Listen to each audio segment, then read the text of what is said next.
ବାହାକୁ ଚଲେଇ ବାକୁ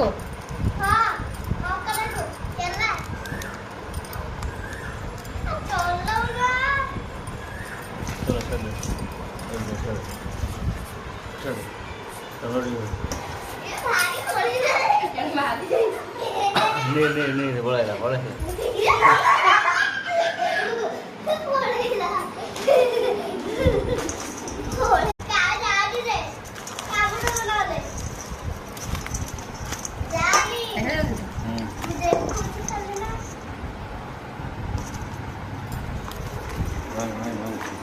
घर की मोड़ है रोज रोज रोज रोज रोज